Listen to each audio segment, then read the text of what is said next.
I'm back. I just dropped off. It's like 2:45, 2:40. I just dropped off pizza. Yeah, there was a lot of pizza that was left. It's because like multiple of the employees were asked to do cut tests.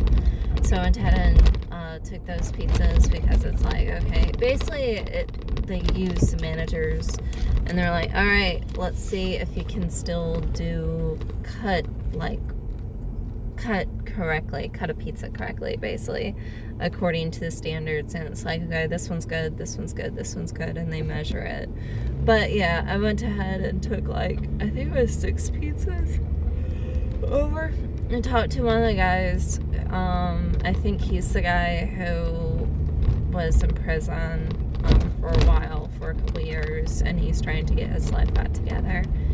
And he said that one of the things that has helped him keep going is basically like, hey, there's a future, just keep going on, keep holding on to hope, basically. And it's like, wow, because sometimes you have literally nothing except for the clothes on your back, and it's like, what else can you cling to? Like this one lady I read about, she was in prison. She had this, now this is does not, just to clarify, this does not happen with everyone, by any means. This happens, it definitely doesn't happen with everyone. It happens on a very rare occasion. You know how one bad apple spoils the whole bunch? Well, it's not necessarily talking about it spoils, one bad cop spoils all the cops. It's just that one bad cop makes all the other cops look bad, even though, a majority of the cops might be decent people. I do remember one cop, cool guy from what I could tell about this account. I was working at Burger King, and we started talking, and he was like, yeah, basically he was forced to retire because I guess he became so jaded that they're like, okay, you're no longer fit to be a cop. Otherwise, he was going to do something that would maybe severely hurt someone else. So they were like, he was forced to retire. And I was like, okay, good. I'm glad that I don't like potholes. I was like, you know what? That sucks for him that he was forced to retire. Especially when it's your job. But I'm like, it was a good thing that he was forced to retire before anything happened, before anything went down. So I am glad in terms of that. But yeah, it sucked. But hey, I'm glad that they were looking out for him, but then also out for the community, just to make sure that nothing happened. But anyways, so aside from that, yeah, so I read this one story where this lady, she was arrested. She had her vehicle searched. Excuse me. And during that time, they noticed she had a spoon, and it had some kind of suspicious stuff on it. And she told them that basically it was SpaghettiO sauce. They tested it because they're like, okay, people come up with really random stuff all the time. They tested it. When they tested it, it came back for methamphetamine. So drugs, basically. Came back for methamphetamine. And she ended up being in prison for a month. She lost her job. She lost her apartment. She lost her dog. And it's like, what? She lost all of that. Then they found out that it was faulty equipment, and they retested the spoon and found out that she was telling the truth. It did not have any drugs, no methamphetamine, nothing like that. And instead, it was spaghetti sauce, basically, I guess. Or it tested negative for any drugs, basically. And she lost everything because of what had happened. I was like, that would suck. You're in jail for a month, and she wasn't able to post bond. So yeah, overall, I was like, that sucks, a lot. So yeah, Again, that is a rare case of like something like that happening. But yeah, so this guy, he's trying to get his life together, and so I understand when you like lose everything and then they're like, all right, here's the clothes on your back, bye. And you basically have nothing else, and you're like, okay, what do I do? So like he's basically trying to put together his life, and they're like, hey, it's okay, like, you know, there's still hope for the future.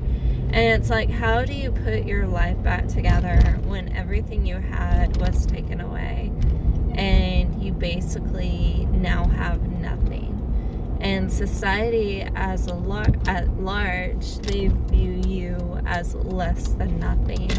Like a homeless person approaches you and you're just like, you stay away from me because like you smell like poop. At the same time, like just dehydration, for example, it causes people to soil themselves, and it can cause them to throw up, to poop on themselves, basically, because like they have poor their digestive issues. And so yeah, it's like, or like as the guy explained to me before, basically you go ahead and like some people just aren't very intelligent and they don't realize, hey, I need to do this or I need to do that. So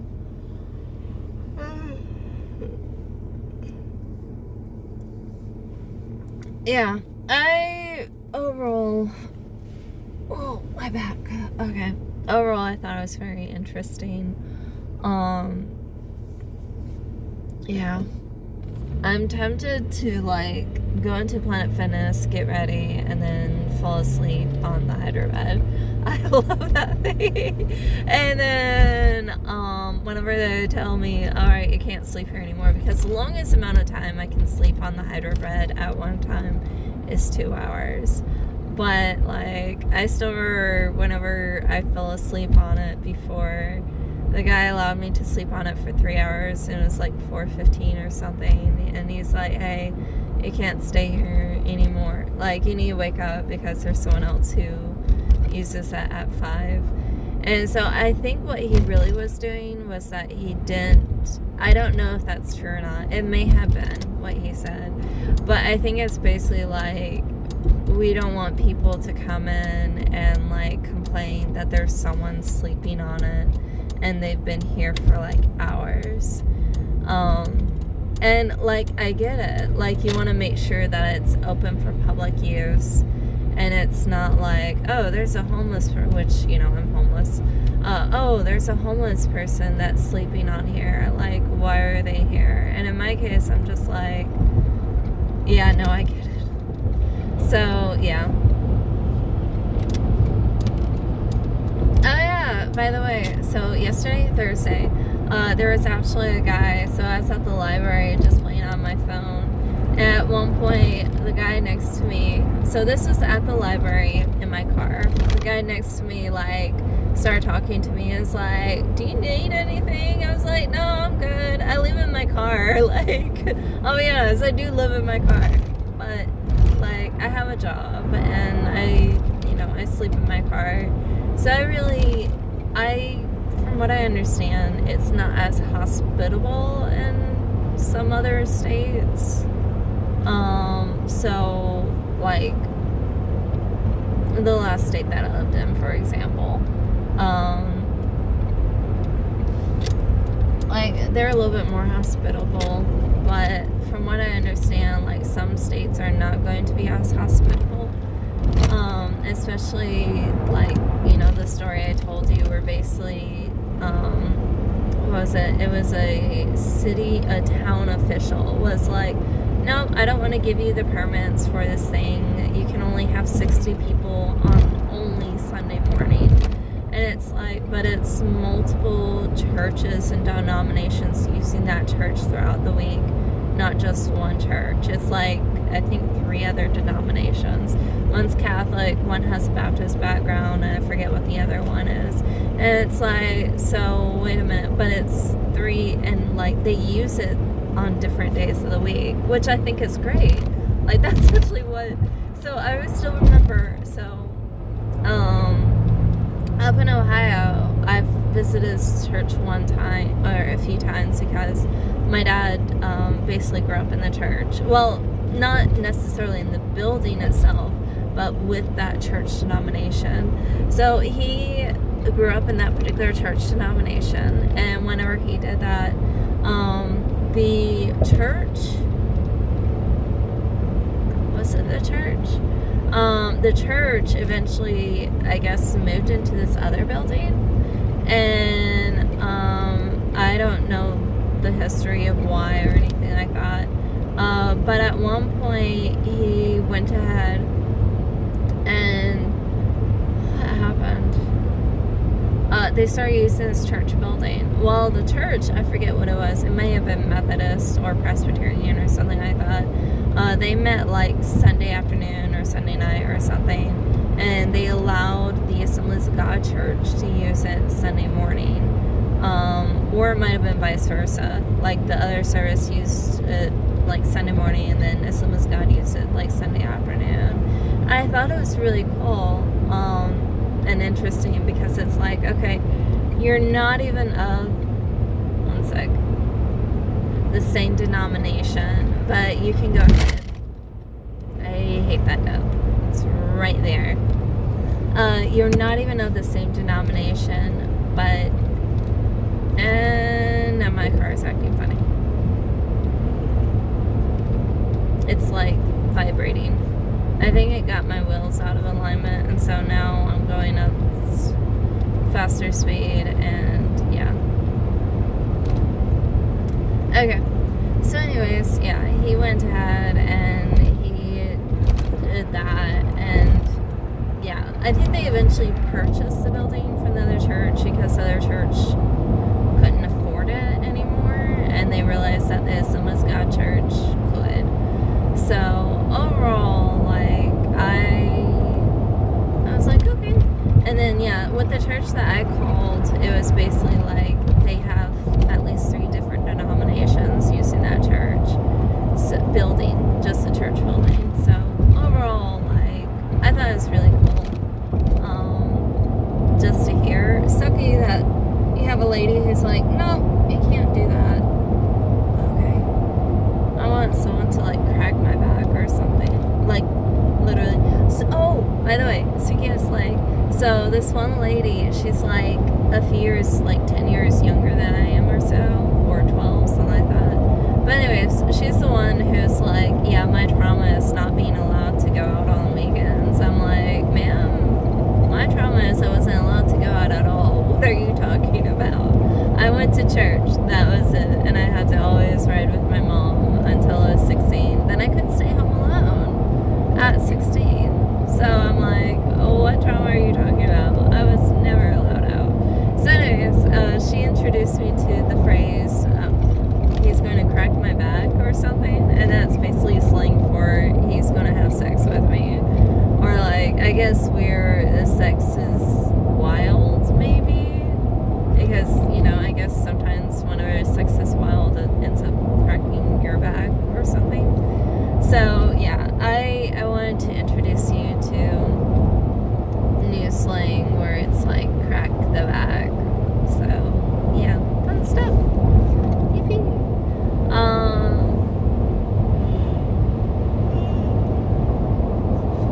Anyways, oh yeah, so anyway, going back a little bit, so this one guy, I was talking to him, one of the homeless guys, I was talking to him, and he was like, yeah, you just missed them. So thankfully, Gateway, that's in the city, they actually serve breakfast at like 5 a.m. And I'm like, really? Like, I'm like very, very happy that they have people who are like, hey, here's some breakfast.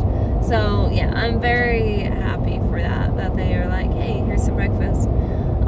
But he explained that they go ahead and they're served breakfast.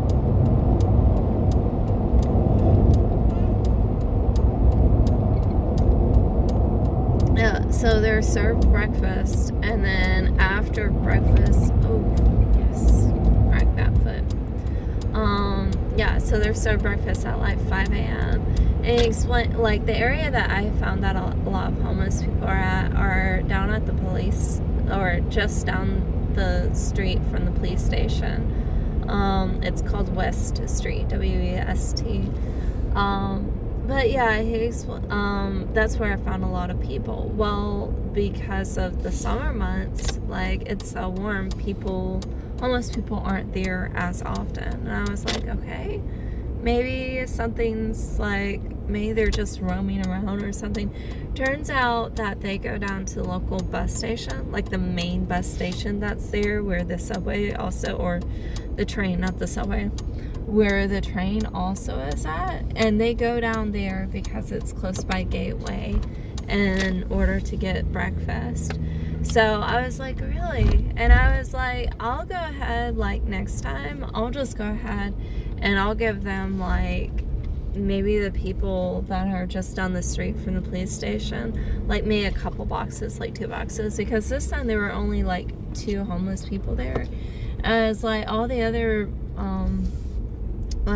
boxes, I'll go ahead and, oh, bright light.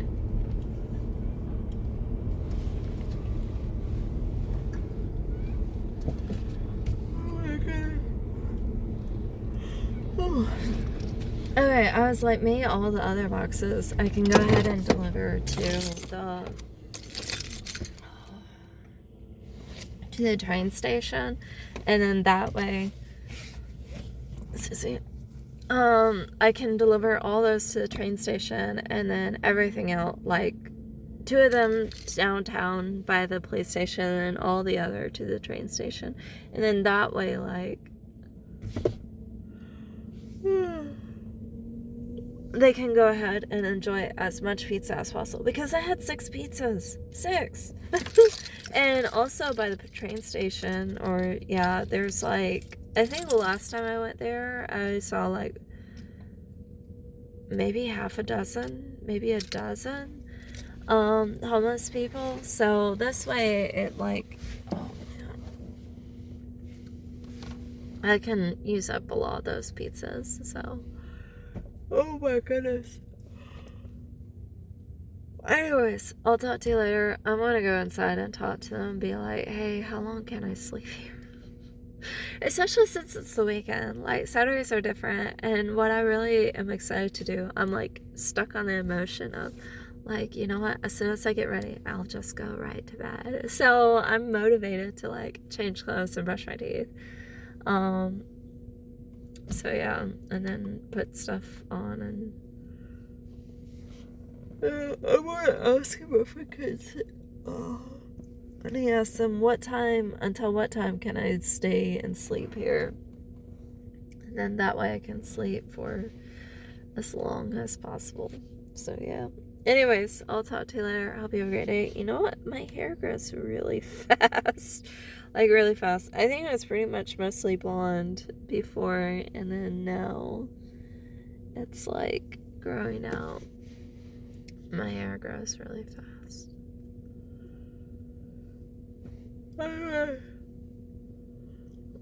I'll talk to you later. I hope that you have a great day.